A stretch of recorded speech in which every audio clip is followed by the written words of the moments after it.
Views today live में आपका स्वागत है। मैं हूं अरुण चिब। नई सरकार का पहला बजट अब कुछ देर बाद आने वाला है, जिसके लिए जिस तरह से लगातार ऐसी खबरें भी आ रही हैं कि जो नई सरकार है उमर अब्दुल्ला की जल्द ही अपना पहला एनुअल बजट जो है वो पेश करेगी। और उमर अब्दुल्ला जो कि फाइनेंस मिनिस्टर भी हैं, अब उनके लिए वो किस तरह से सुधार को लेकर कैसे कैसे डिसीजन लेते हैं, इसमें सबसे ज़्यादा अगर इस बजट को लेकर है तो वो डेली वेजर्स की है। डेली वेजर्स इस समय इस एनुअल बजट को, जो आने वाली एनुअल बजट होगा, उस पर पूरी नजरें गड़ाए हुए हैं। ऐसे भी संकेत आ रहे हैं कि शायद इसमें डेली वेजर्स के रेगुलराइजेशंस को लेकर कोई बड़ा फैसला ये सरकार ले सकती है, यानी किसी ना किसी तरीके से किस तरह से इनका मसला हल किया जाए, इसको लेकर एक बड़ा फैसला हो सकता है। ये मैं इसलिए भी कह रहा हूं क्योंकि अभी हाल ही में जिस तरह से अलग अलग महकमों को एक निर्देश दिए गए हैं कि आप डाटाबेस तैयार कीजिए, सेंसस कीजिए कि आखिर अलग अलग डिपार्टमेंट में कुल मिलाकर कितने डेली वेजर और कैजुअल वर्कर काम कर रहे हैं, उनकी पूरा रिकॉर्ड जो है वो हमें दीजिए। इस समय इस पर बातचीत करने के लिए हमारे साथ पवन कुमार जी हैं।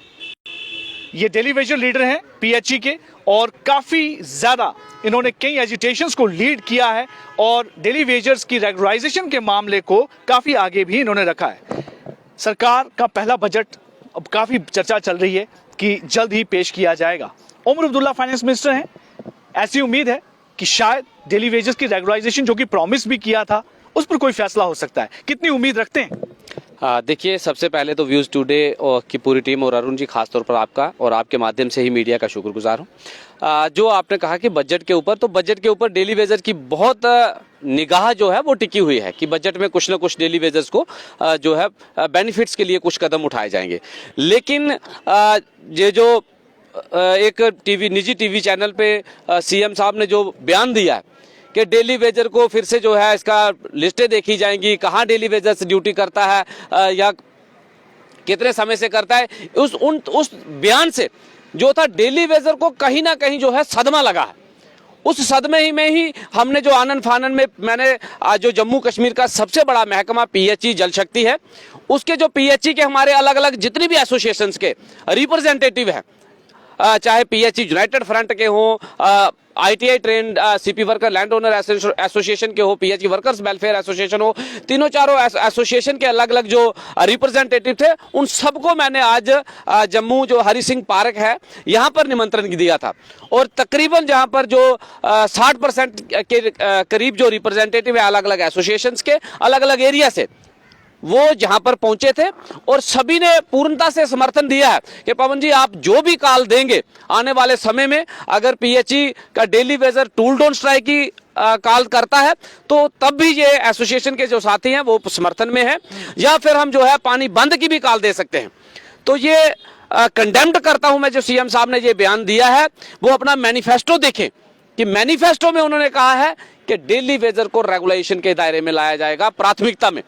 तो पहले कम से कम वो मैनिफेस्टो देख करके तब जाकर के बयान दे। अगर सरकार का इसी तरीके से ढीला रवैया रहता है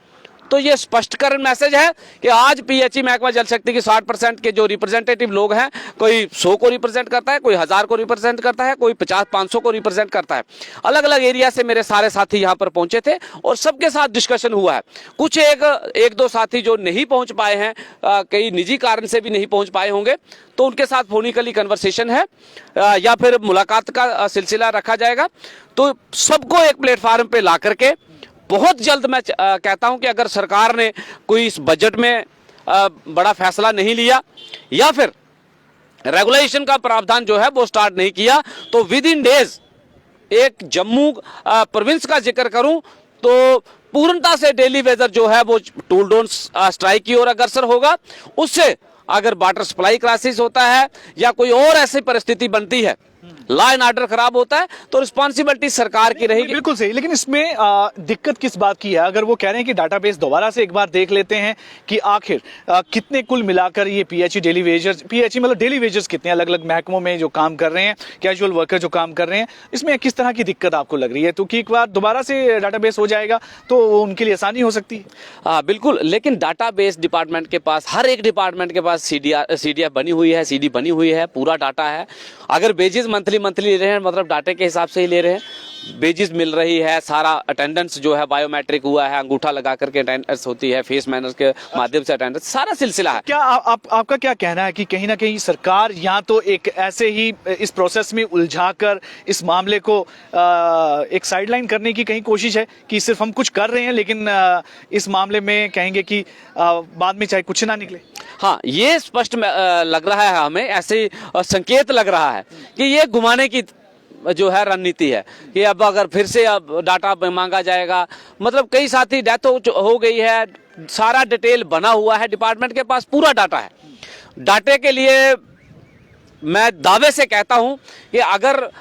जो डिपार्टमेंट के अधिकारी हैं या फिर जो गवर्नमेंट है इस समय, तो गवर्नमेंट अगर मांगे तो विद इन हॉर्स मैं कहता हूं कि डाटा उनके पास है। अगर प्रॉपर वेजेस चल रही है तो सारा डाटा है, वही उन्हीं को तो वेजेस मिलती है जो काम करते हैं, तो सारा काम भी करते हैं, डेली वेजर डाटा भी है, कोई ऐसी घुमाने की जरूरत नहीं है। मैं सीएम साहब से आग्रह करता हूं और स्पष्ट ये मैसेज पहुंचा देना चाहता हूं कि डाटा आप कलेक्ट करिए, लेकिन इस बजट में अगर डेली वेजर को कुछ नहीं मिलता है तो ये स्पष्ट मैसेज है कि डेली वेजर जो है बड़े एजिटेशन की ओर बढ़ सकता है, चाहे सड़कें भी जाम हो सकती हैं, और जो अंतिम हथियार है वो है टूल डाउन, वो भी करने से हम जो है पीछे नहीं हटेंगे, क्योंकि 60% रिप्रेजेंटेटिव, मैं महकमा पीएचई जल शक्ति की बात कर रहा हूं, ये जो साथी आज यहां पर बैठे थे सबके साथ जो मीटिंग हुई है, जिसमें ITI train CP worker land owner association उनकी पूरी टीम आई थी, उसके साथ आईटीआई टीम की एक टीम है वो पूरी आई थी, नौशहरा से साथी आए थे, सांबा से, पुंछ से साथी आए थे, रामबन से साथी आए थे, उधमपुर से, रियासी से, कटरा से, अखनूर से, हर एक एरिया से जो रिप्रेजेंटेटिव साथी हैं वो यहाँ पर बैठे थे, सबके साथ डिस्कशन हुआ है और सभी ने पूर्णता से समर्थन किया है कि अगर सरकार जल्द कोई निर्णय नहीं लेती है तो आने वाले समय में डेली वेजर्स एक बड़ा कदम उठाने को मजबूर हो जाएंगे, और वो कदम इस तरीके से होगा कि चाहे लॉ एंड ऑर्डर खराब होता है या जनता को पानी की सप्लाई जो है वो मुहैया नहीं होती है, सारी की सारी जिम्मेवारी जो रहेगी डिपार्टमेंट्स की रहेगी, अधिकारियों की रहेगी, एडमिनिस्ट्रेशन की रहेगी। और मैं आपके चैनल के माध्यम से ये भी डिस्क्लोज कर दूं कि बाकी अदर डिपार्टमेंट हैं, सभी डिपार्टमेंट के रिप्रेजेंटेटिव एसोसिएशंस जो हैं वो संपर्क में है, और आने वाले दिनों में Jammu Kashmir casual labour daily Vaser United front के बैनर तले एक बड़ा प्रोग्राम जो है, जैसे मैं कह चुका हूं कि पीएचई का प्रोग्राम करेंगे, उसके बाद जरूरत पड़ेगी तो बाकी डिपार्टमेंट भी जो है वो जैसे ही डिस्कशन करके, चाहे टूल डाउन हो या फिर सड़कों पे निकलना हो, वो खमियाजा जो है सरकार को भुगतना पड़ सकता है। बिल्कुल, देखिए ये भी बात कही जा रही है कि जितने भी पॉलिटिकल पार्टीज हैं उन्होंने लगभग सभी ने अपने मैनिफेस्टो में डेली वेजेस को रेगुलराइजेशन करने की बात कही थी, प्रॉमिस किया था। अब चूंकि नई सरकार बनने के बाद पहला बजट सेशन जो है वो शुरू हो जाएगा और जिसकी जल्द ही अनाउंसमेंट भी हो सकती है, और इस बीच में अब सरकार ने जिस तरह से सेंसस करवाने की बात कही है उस पर कहीं ना कहीं इतराज है, और ये साफ तौर पर ये आरोप है डेली वेजर्स का कि सिर्फ इस मुद्दे को भटकाने के लिए और इसको कहीं ठंडे बस्ते में डालने के लिए ये एक प्रोसेस जो है वो कहीं ना कहीं अनाउंस की गई है। अदरवाइज सारी डिटेल सरकार के पास बिल्कुल पड़ी हुई है, लेकिन अगर